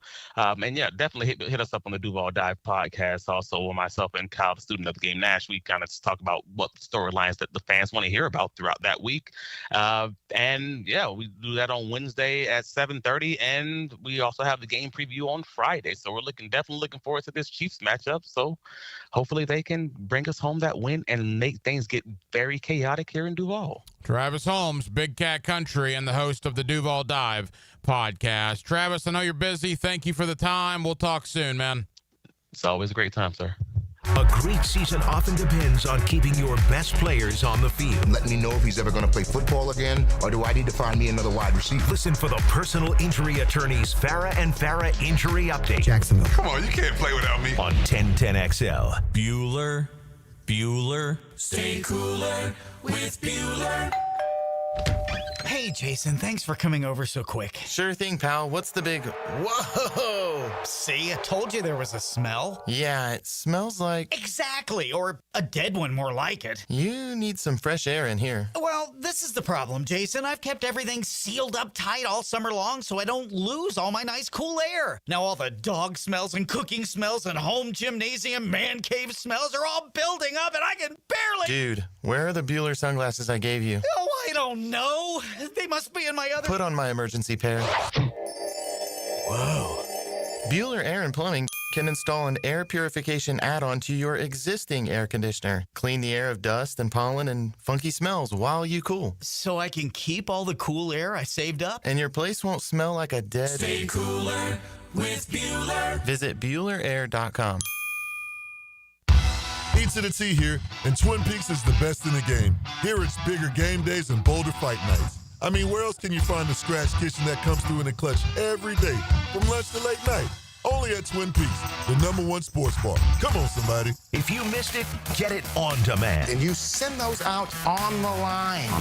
Find your 1010XL favorites where you find podcasts and at 1010XL.com. Channel 5. Duck Rooter Plumbing, Septic and Air Conditioning. Jags fans, this one's for you. If you've got MyGate rewards, you're already in the game. But now you've got a shot at the ultimate prize, meeting QB1 himself, Trevor Lawrence, at Everbank Stadium with 3 friends by your side. With the MyGate Rewards Gatorade Club, every 5 Gatorade items you purchase equals 1 entry toward your chance to win. Stack them up and score big. See store for details. Gear up for the season. Gates got you. Hey Jacksonville, it's Dr. Kevin Kaplan, team physician for the Jaguars and proud member of Jacksonville's newest orthopedic dream team. At Orthopedic Specialists of Jacksonville, we brought together 10 board-certified fellowship-trained surgeons, each one a specialist in their field, all working together to deliver smarter, faster care with better results. From sports injuries to joint replacements, we've got the right player for every position. Visit osjax.com and meet your team. That's osjax.com. Hey everybody, it's Mike Dempsey for Apex Roofing and Contracting of Jacksonville Beach. Look, if your roof's got any damage, leaks, or it's just plain old and ugly, call my friends at Apex Roofing. But Mike, roofs are so expensive. Well, it's true. Quality roofing is not cheap, but Apex Roofing has up to 100% financing available, so you don't have to compromise quality for budget with Apex. No shortcuts, no stress, just quality work with financing available. Visit Apex Roofing and Contracting at the Home and Patio Show this weekend. Hi, I'm Sean Monahan from Monahan Jewelers in Atlantic Beach. Since 1977, we've been Jacksonville's local family jeweler with a beautiful selection of fine jewelry and certified diamonds. But we're also Jacksonville's leading buyer of gold, silver, and diamonds from the public. Gold has recently hit an all-time high at over $3,600 per ounce. Pay bills, buy something fun. Now is the time to sell your gold for cash and get top dollar, or trade it in for a new piece and get even more value at Monahan Jewelers in Atlantic Beach. I used to dread going to the dentist. Every visit felt like a sales pitch with constant upselling, surprise fees on my bill, and I could never get in when I needed to. But Harbor Dental Care? Totally different. They saw me the next day, gave me honest pricing up front, and even set me up with a payment plan I could actually afford. No pressure, no surprise charges, just kind people who get it. If you want to experience dentistry the way it should be, book your appointment today at harbordental.care. That's HARBOUR dental.care. Hey folks, Frank Frangie here. Those topdressing.com spots have caught my ear, and I met with their team from my lawn, turning St. Augustine grass like mine into pro golf quality, smooth and vibrant. Golf's my game, so Top Dressing's benefits are clear. Better drainage, stronger roots, white glove treatment from the start, expert no-pressure advice. They're prepping my lawn at Jack's Golf and Country Club soon. So don't delay. Top dress yours like the pros with topdressing.com. Rock and Roll Hall of Fame inductee and Grammy winner, Peter Frampton. Let's Do It Again Tour. October 29th, St. Augustine Amphitheater. On sale now at AXS.com. 1010XL, presented by Farah and Farah, exclusive injury law firm of the Jacksonville Jaguars. Still, present, ready. Farah doesn't flinch.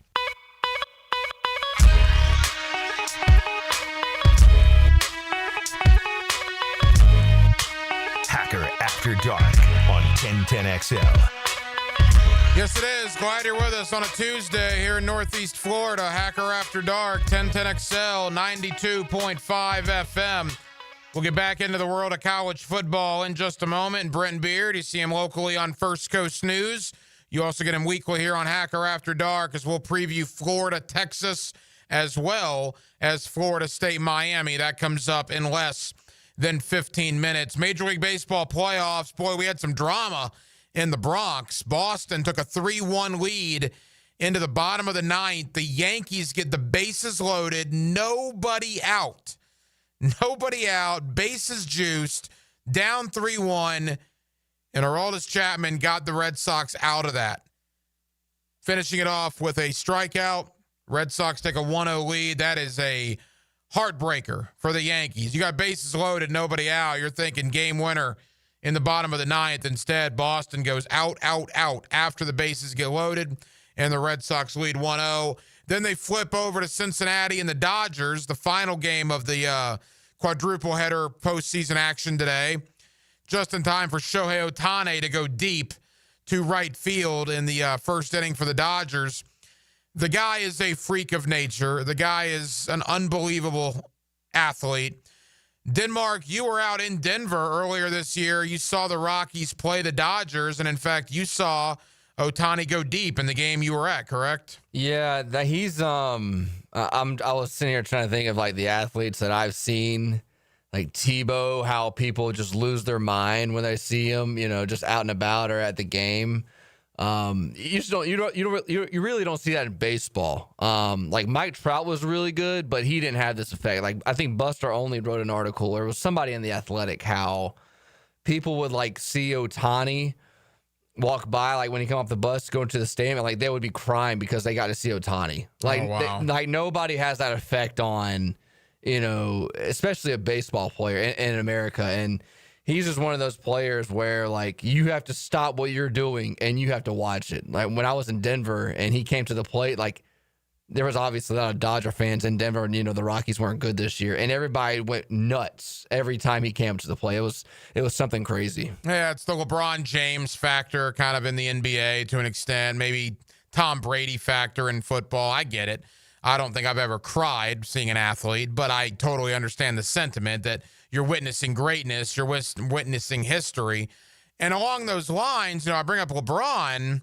We got to go quick here, but NBA training camps open next week. You got to wonder if this is the last NBA training camp for LeBron James. What is this going to be, season 21 for him?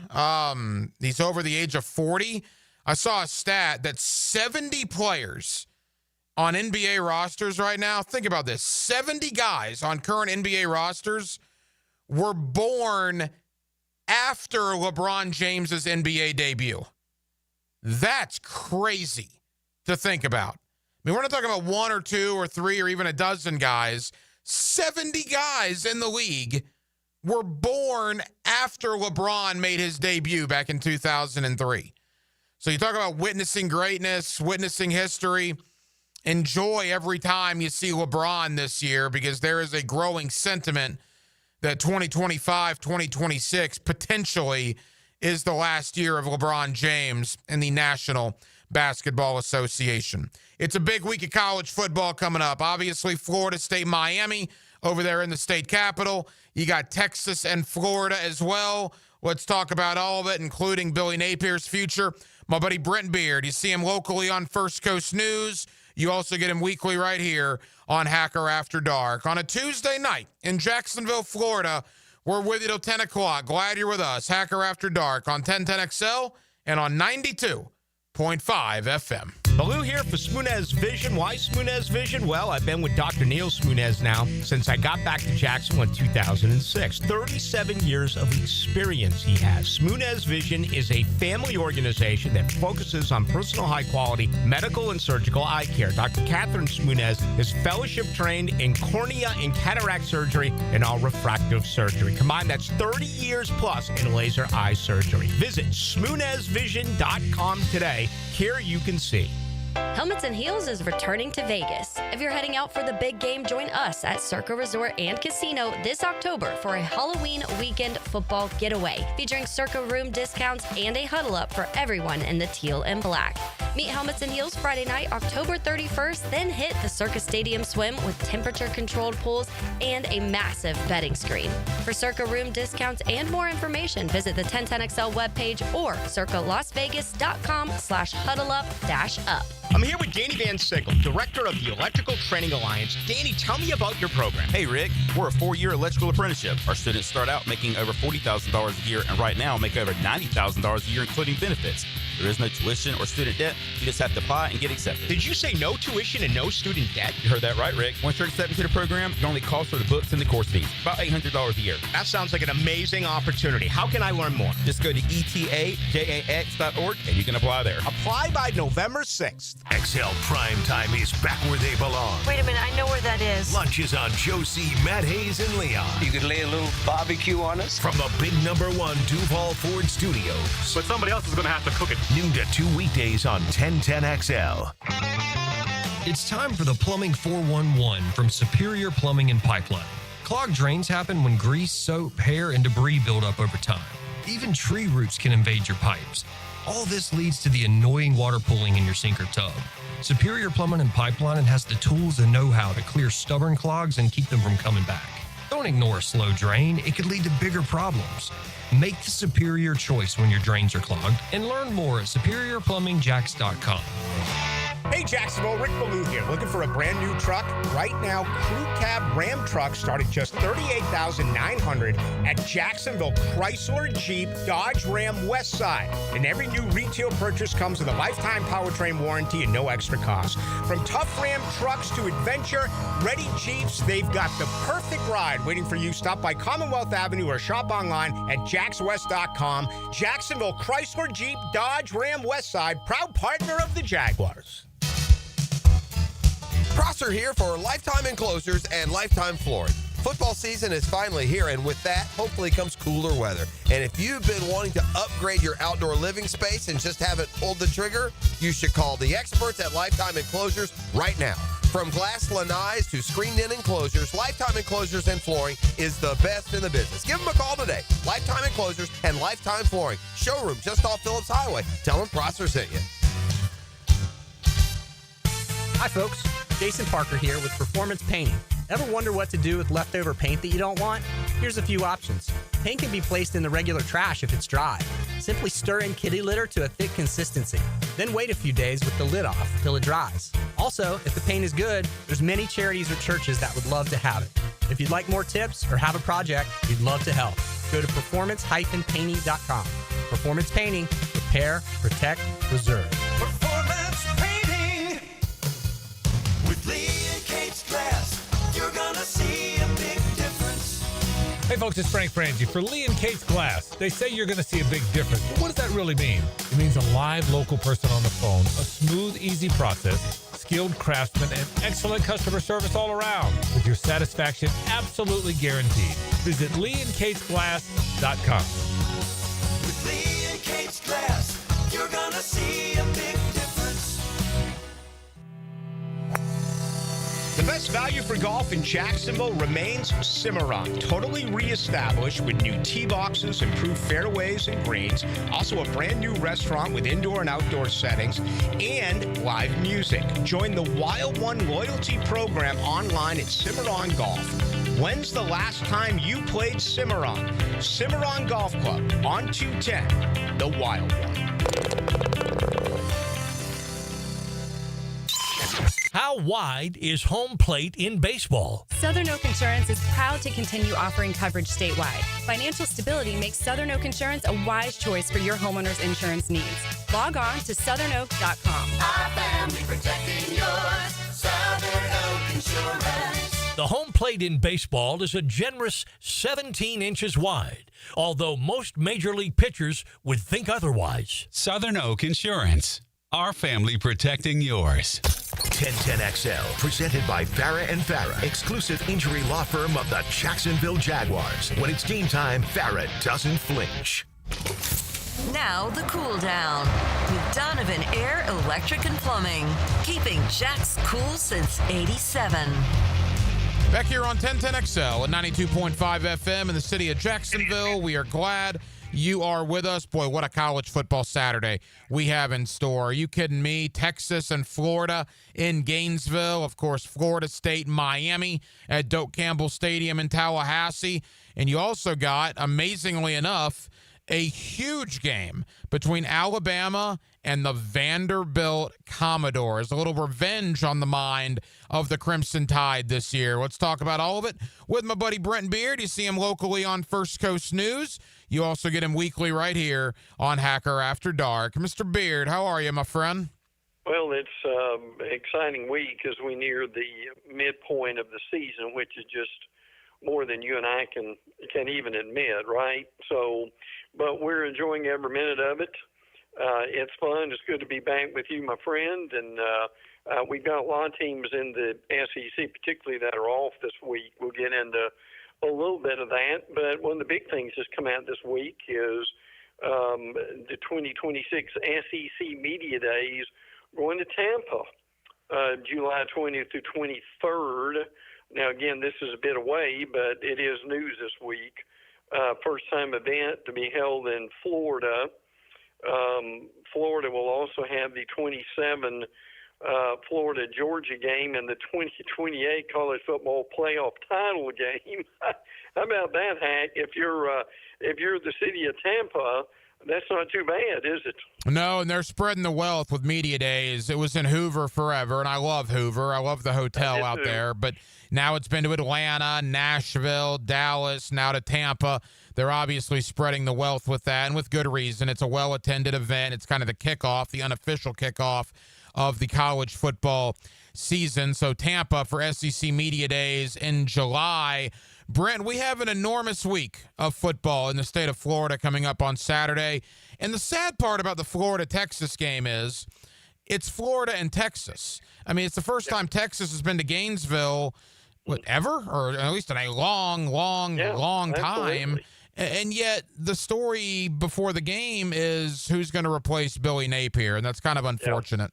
Yeah, it is. There's no question about that. We'll deal with both.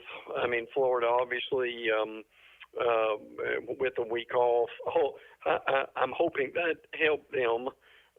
Frankly, a lot of interesting conversation about both quarterbacks and DJ Lagway. Is he healthy? And Arch Manning. More, is he going to be on target than is he going to be healthy during this time? But look, that the Florida Gators need a big win. This will certainly be that. Texas has been, I think, doing okay, shall you say. I mean, they are still in the race. So it should be a great atmosphere. I don't think there's any doubt about that. But look, we cannot ignore what you said as far as Billy Napier is concerned, because it's still a big question mark about what happens here. I do think they'll make a change by the end of the year. The candidates you hear involved are Lane Kiffin of Ole Miss, Eli Drinkwitz of Missouri, here little friend Brown of Syracuse, Ryan Silverfield of Memphis. Here's some John Gruden talk, Marcus Freeman of Notre Dame. Now, some of these are more fiction than anything would be happening, frankly, but it's just something that we need to mention and folks to be aware of. I mean, I could see Florida making some kind of announcement soon and keeping Napier through the end of the year, possibly. That may not happen. But anyway, Hack is out there, so it's something we need to discuss. You see Brent Beard on First Coast News. You also get him weekly here on Hacker After Dark. Yeah, I mean, look, I don't know if we're past the point of no return with Napier, barring what would at this point be a miraculous turnaround. Yeah. I think it's only a matter of time. I'll say this. I mean, as we sit here late September, early October, could it change in a week or two? Yeah, it could. But as we sit here right now, if you give me either Eli Drinkwitz or Brent Key, I'll give you the field. I'll feel pretty good about my chances about having one of the next two head coaches at the University of Florida. And the fact, Brent, that Virginia Tech, Arkansas, Oklahoma State, UCLA are open, are any of those jobs better than Florida? No, they're not. But it's not Southern Miss either, right? It's not UAB. I mean, Virginia Tech's a good job. Arkansas, with all that Tyson chicken money, is a good job. And if they start the vetting process of coaches, and they have before Florida does, Florida's going to have to act sooner rather than later if they plan on making a change. Yeah, I agree with that. Or at least what you do is you go ahead and you make the announcement so that you are in the mind of a lot of these candidates, which is also important to get that out there. And frankly, if Florida makes a change, I mean, let's be realistic here. Napier is really the best coach to take them through the end of the year if they want to go that route. So, again, it's something that we will be looking at. I mean, I know $20 million has been mentioned for his buyout. They will negotiate that down and deal with it.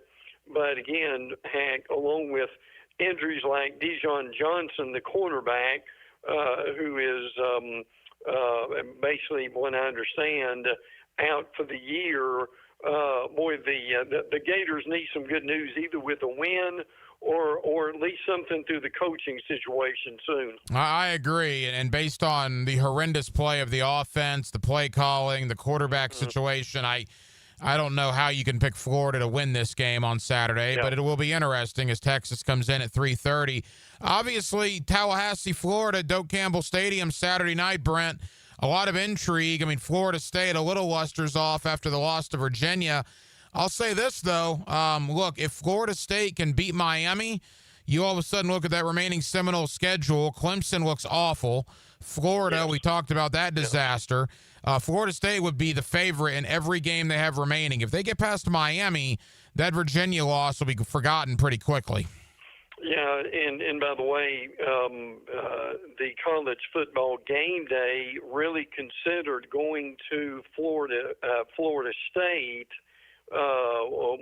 for this game, but instead decided on Alabama and Vanderbilt. So that is interesting. But yes, look, all it would take would be for Florida State to be able to win this game as highly as Miami is ranked in the top 5, and they would certainly be in the race to be able to get into the playoffs. So that would be a humongous help for them, certainly a difficult loss, and easily one of the better games we've seen in a long time.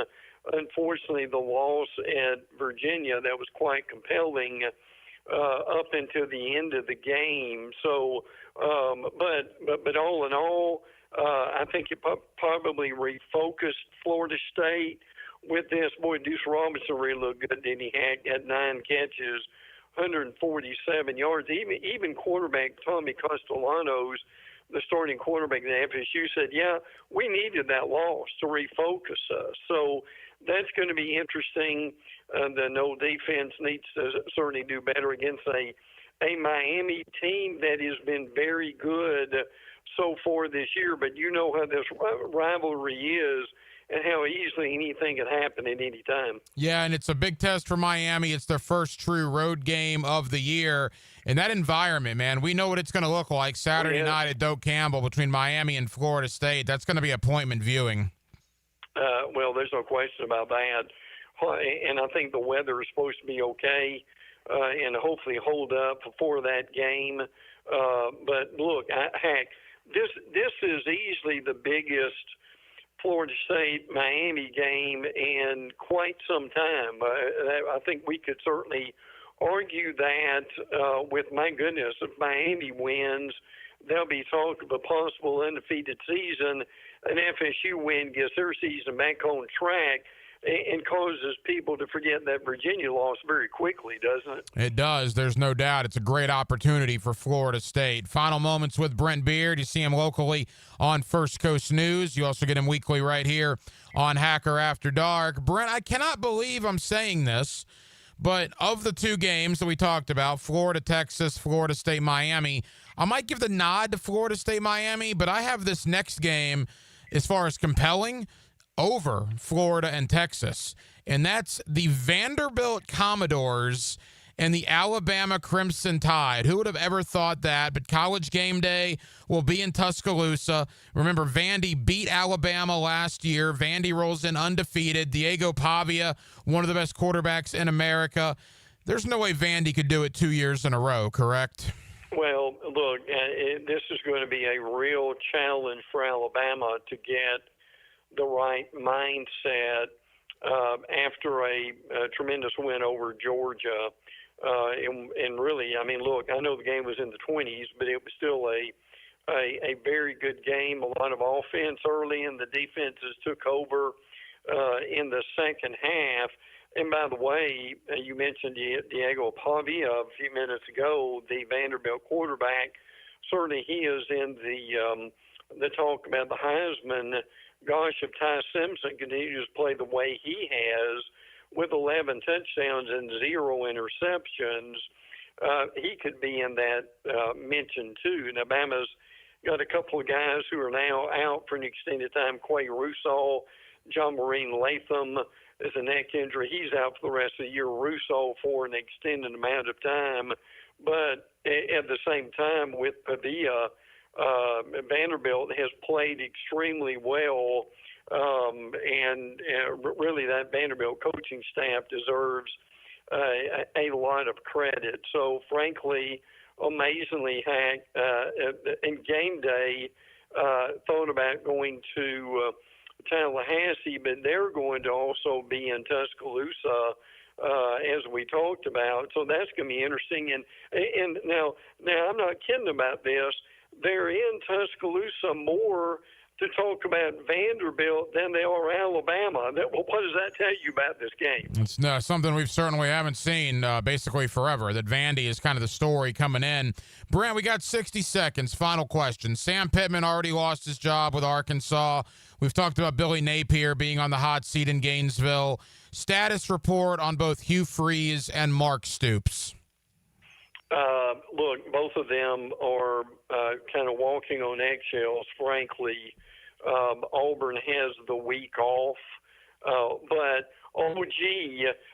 they only play next week Georgia. So, and look, Alabama is going to be playing Auburn at the end of the year. If Auburn is anywhere near 6-6, that's going to be a real problem, frankly, for Freeze, and he may not survive if that happens. And the Auburn beat writers are certainly not excited about that at all. The Arkansas situation, frankly, is not a real surprise either. They are off this week. Bobby Petrino is the new interim head coach. He has been there. But now, tell me what this sounds like, Hank. Bobby Petrino at the first of the week on Monday was basically firing defensive guys and hiring some of their replacements. So that, and he's the interim coach. So read between the lines on that one where that might go at this point. But look, and it's not our imagination either, is it? Coaches are getting fired earlier than they ever have, particularly in the SEC, not only for, I think, recruiting, but also to get in on some of these guys they might not have. So, and look, as you said, the reality for the league is virtually no coaches fired last year, and heck, we may have 5 or 6 who are gone at the end of this year. Yeah, Pittman's already gone. Napier's in trouble. Freeze might be in trouble. Mark Stoops might be in trouble. And we'll see what else comes down the line. You see Brent Beard on First Coast News. You also get him right here on Hacker After Dark. Brent, thank you as always, my friend. We'll be back to recap it next week. Yeah, it should be a tremendous weekend and we don't say this for hyperbole, but who knows what's going to happen every weekend. So it's fascinating to see.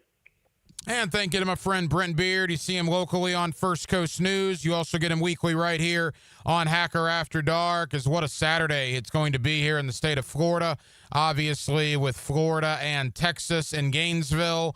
And then like we talked about, Miami and Florida State, a big one at Doak Campbell Stadium over there in Tallahassee. As far as Florida and Texas goes, again, it should be a game that we're all excited about and to see what happens on Saturday. But probably as big a story, if not a little bigger, is the future of Billy Napier and ultimately who's going to replace Billy Napier. That's just the reality of the current situation that we are in.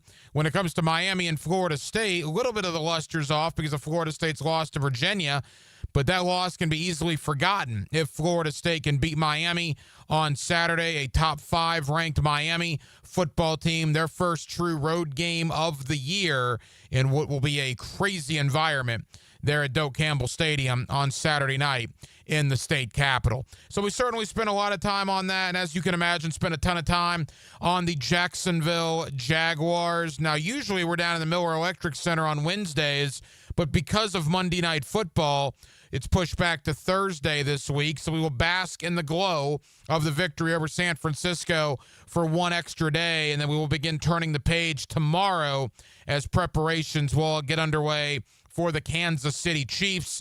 Again, next Monday night, Mahomes and crew come in, and what is an enormous game here in Jacksonville. Should be a great crowd.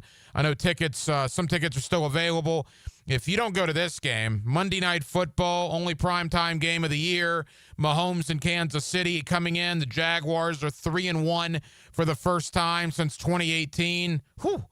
What an environment it should be. Get your tickets now to what ought to be a great game on Monday evening. Well, that will just about do it, man. Very, very busy Tuesday night edition of Hacker After Dark. We certainly appreciate you guys hanging out with us here on 1010XL and on 92.5 FM. We have a ton of people to thank. Again, my buddy Brent Beard. You see him locally on First Coast News.